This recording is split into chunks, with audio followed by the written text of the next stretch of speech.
Bueno, estamos acá con Lucas, vinimos a un lote de maíz para charlar un poco sobre el avance de esta cosecha, ya finalizando la soja y en pleno desarrollo del maíz. ¿Cómo estás, Lucas? Buen día, Tomás, muchas gracias por la invitación, un fuerte abrazo para toda la audiencia. Acá estamos, Tomás, en un lote cercano a Godeken, ya en el tramo final de la campaña gruesa, como bien vemos, estamos en un lote de maíz.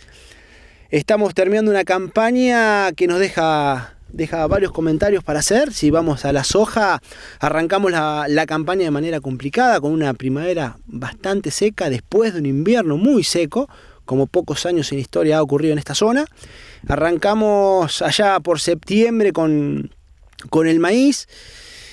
Tuvimos una siembra con temperaturas ambientales y temperaturas edáficas bajas, por lo tanto tuvimos periodos de implantación un poco más largos, les costó arrancar el maíz, veíamos en algunos lotes algo de desuniformidad temporal debido a la cobertura, donde se acentuó un poco más las bajas temperaturas.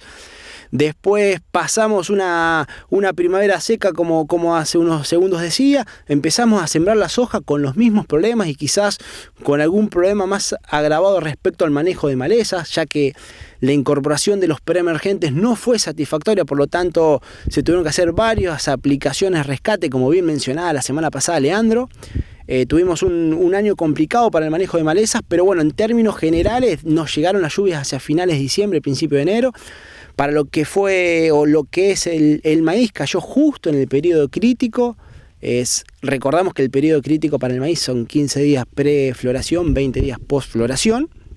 Y para la soja pasó un periodo vegetativo lento, veíamos que las hojas no terminaban de arrancar, quizás para la soja llegó un poquito más tarde, sobre todo para los grupos de madurez 3 corto, 3 medio, llegó un poquito tarde la lluvia, donde ahí se vieron algunas mermas en los potenciales de rendimiento, pero bueno, en términos generales estamos terminando una buena campaña de gruesa.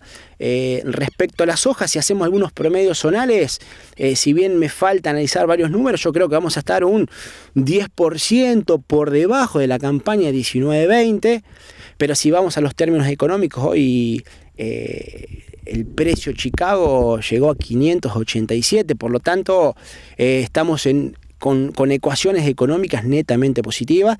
Si hacemos la comparación, como te acabo de decir, un 10% menos en productividad, pero si comparamos el precio en el mismo periodo de la campaña 19-20, la soja se estaba pagando $220, $230, y hoy estamos con precios disponibles entre 330 y 340.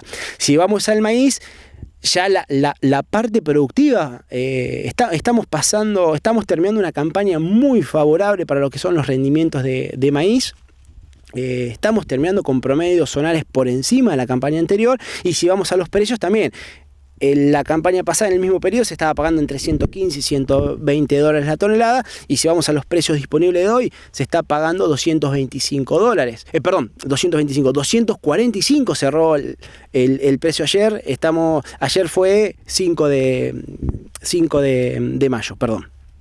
Entonces, haciendo un breve cierre de la campaña, estamos terminando con números muy favorables. Y me faltó mencionarte la soja de segunda, que en términos relativos anduvo mucho mejor que la soja de primera, si bien pasamos una campaña fina complicada con rendimientos muy inferiores al promedio histórico de la zona, pero estamos terminando una campaña gruesa favorable.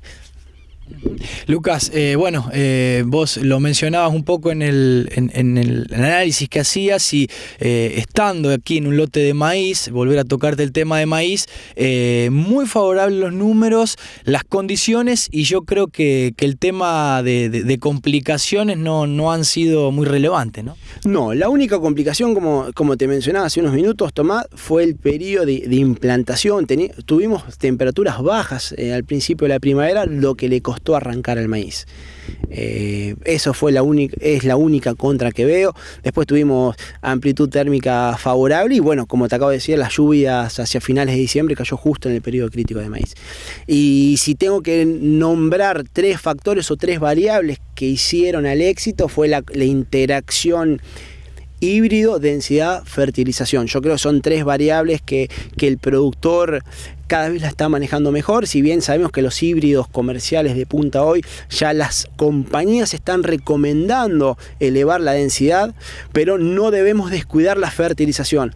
Creo que es un mensaje que tenemos que quedar. No solamente quedarnos con el mensaje de subir densidad, sino también acompañarlo con fertilización.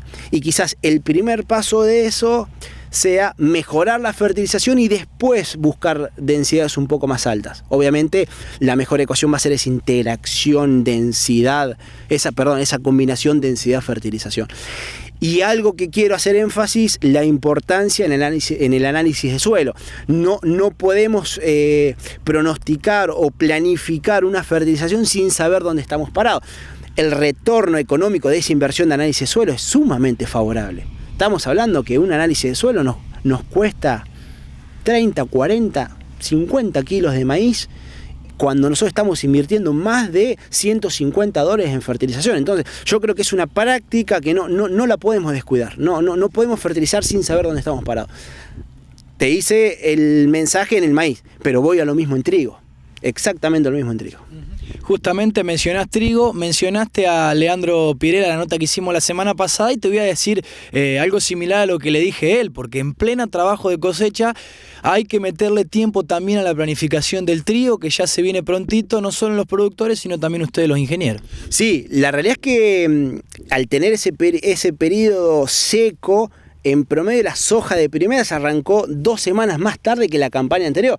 Por lo tanto, se nos superpuso la finalización de la cosecha con estos lotes de maíz, con ya la siembra de trigo que Dios mediante y esa lluvia que se pronostica para lunes, martes, se va a estar arrancando hacia finales de la semana próxima con los grupos más largos. ¿Cómo está planteado el escenario para esta campaña? Mira, si uno escucha a algunos referentes del sector, Argentina está preparada para sembrar 8 millones de hectáreas de trigo. Es un número ambicioso cuando venimos de campañas de 6.2, 6.4 millones de hectáreas y llegar a una producción de 24 millones de toneladas. Y la realidad es que Argentina tiene las herramientas. Las condiciones están dadas siempre y cuando el contexto político no nos lleve a esas medidas disruptivas, llámese las retenciones. La realidad que sería una decisión totalmente ilógica agregar, aumentar las retenciones del trigo. Estamos en condiciones ideales para hacer trigo y el contexto internacional, todavía seguimos con tendencias en suba al precio, por lo tanto yo creo que se va a hacer trigo, se va a hacer mucho trigo y ojalá lleguemos a las 8 millones de hectáreas en el plano nacional. Si vamos un poco a la planificación, como decís, la semana que viene ya se van a estar arrancando la siembra. Ya se arrancaron varios lotes los barbechos invernales para la siembra de trigo. Ahí, como te acabo de mencionar también, lo ideal sería hacer un análisis de suelo para saber dónde está parado el lote, hacia dónde tiene que ir la fertilización. Y la ecuación económica, la realidad es que hoy con un trigo noviembre, diciembre, enero de $220, si lo comparamos con el mismo periodo de la campaña anterior, estábamos planificando la campaña con un trigo de $160, $170. Por lo tanto, la relación insumo-producto es netamente favorable. Por eso te digo que el contexto está para hacer trigo y hacer mucho trigo, y ya pensando en la campaña gruesa 21-22, hacer mucho maíz. Con la misma lógica, la relación insumo-producto está netamente favorable. Si vamos quizás al principal insumo, o uno de los principales insumos, perdón que te cambié de tema, me fui para el maíz. Si vamos a una bolsa de maíz, el año pasado nos costaba 12, 13 quintales, hoy con los precios nos está costando 7 quintales una bolsa de maíz. Entonces hay que poner énfasis en las gramíneas, desde la parte económica que te acabo de mencionar, y también sobre todo desde la parte ambiental. Sabemos que las gramíneas son una gran fuente de variables favorables para nuestro sistema productivo. Por lo tanto, con este contexto, yo creo que se va a hacer bastante gramínea, tanto trigo como maíz. Lucas, bueno, ya que hicimos un análisis completo, hablemos ahora de mercados y de cómo están los precios. Sí, un breve comentario Tomás te había hecho, cuando hablamos un poco de la parte técnica. Los valores en Chicago, la realidad que están en valores vertiginosos, ¿no? Estamos hablando de una soja de $587, de un maíz de 200, casi $90. Por lo tanto, los operadores que hablan en su momento, los más optimistas, hablaban de valores máximos de soja de $600 y de maíz de 300. Entonces estamos llegando a ese punto donde los operadores privados están hablando de un máximo. Entonces ahora la pregunta es, ¿tomar posición con estos valores o seguir esperando que los precios suban? La otra realidad es que Estados Unidos no tiene más un grano. Entonces, esa gran China que sigue demandando commodities y Estados Unidos sin stock, entonces la pregunta es, ¿realmente son los techos? Y la otra realidad es, tampoco hay que pecar por optimista. Estamos hablando de valores ya de la campaña nueva 21-22 de soja de $320 y de maíz de casi $200. Entonces, ¿puede seguir subiendo? No lo sé. ¿Es buen momento para tomar posiciones? La realidad que sí. Pues el año pasado estábamos tomando posiciones de maíz de $140. Entonces hoy ya, planificando la campaña 21-22, nos van a pagar el maíz $200. Entonces, la pregunta es, ¿puede seguir subiendo? Sí, tomar posición también es bueno. Y después, bueno, el mercado nos ofrece distintas herramientas, ¿no? Tenemos los contratos llamados over the counter, que serían el contrato forward, ese contrato extra bursátil que se hace entre operadores privados con garantía de entrega. Y si no, tenés otras herramientas, como decirte opciones de compra y de venta, contratos futuros. Entonces, yo creo que de alguna manera el productor, si bien estamos recontra tempranos pensando en la campaña 21-22, el productor debería estar tomando posiciones. Por lo menos para saber que no vamos a perder. A lo sumo, si sigue subiendo el precio, dejaremos de ganar.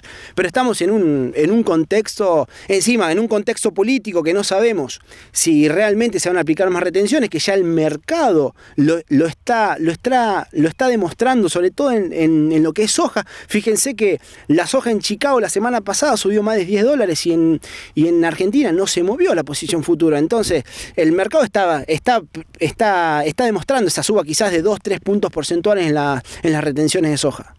Por lo tanto, yo creo que es un buen momento para tomar posición. Y hablando de trigo, recordemos que nuestra planificación tiene que tener 3 patas. La pata técnica, que la mencionamos junto con la económica, y la financiera. Entonces, evaluar qué tasa de interés estamos dispuestos a tomar y tratar de calzarlo con alguna herramienta que nos brinde el mercado granario. Así que esos son un poco los comentarios que tengo. Gracias, Lucas, como siempre, por tu tiempo, tu generosidad para con nosotros, y sos de permanente consulta. No, muchísimas gracias a vos por la invitación, Tomás, y bueno, un fuerte abrazo para todos los asesores y productores amigos de la zona.